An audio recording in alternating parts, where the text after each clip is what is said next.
सर्वांनीच पक्षामध्ये आत्मचिंतन करावं असं नांदगावकरांनी म्हटलेलं आहे। ठाकरेंच्या खासदार फुटीवर बाळा नांदगावकरांनी हे विधान केलं। तर फुटणाऱ्या लोकांनी देखील याचा विचार करावा।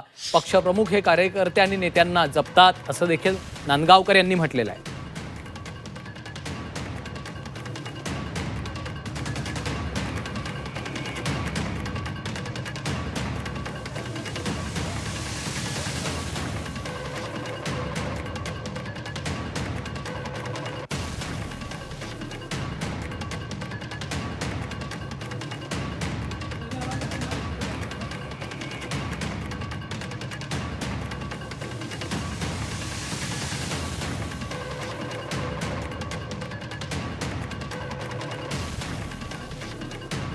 तर सर्वांनी आत्मचिंतन करावं असं नांदगावकर यांनी म्हटलेलं आहे। ठाकरेंच्या खासदार फुटीवर त्यांनी भाष्य केलेलं आहे।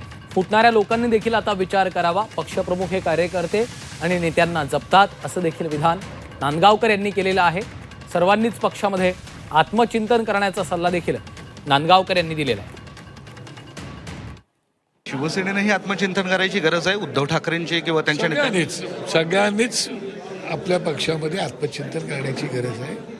काय पण शेवटी लोक फुटून जातात, त्यांनी विचार केला पाहिजे की आपल्याला एवढं सगळा मान सन्मान कोणी दिलेलं आहे, ते सुद्धा विचार करण्याची आवश्यकता आहे। नाही, पण ज्या पद्धतीनं आरोप होतोय की शिवसेनेमध्ये कार्यकर्त्यांवर दुर्लक्ष होतं, उद्धव ठाकरे स्वतः लक्ष देत नाही, त्यांनीही या सगळ्या गोष्टींचा विचार करावा नसला। मला काय तो अनुभव नाही त्याविषयी, मी त्याविषयी बोलणं काय उचित पण नाही।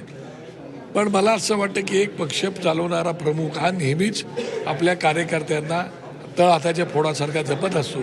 काही वेळेला प्रत्येक कार्यकर्त्याला भेटायची ओढ खूप असते, इच्छा खूप असते, बोलायची इच्छा असते, पण कधी कधी काही व्यस्त कामामुळे भेटता पण येत नाही।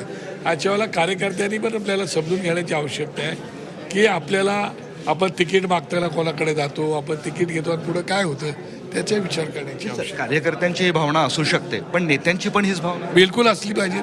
नेत्यांनी पण आपल्या कार्यकर्त्याला समजून घेतलं पाहिजे।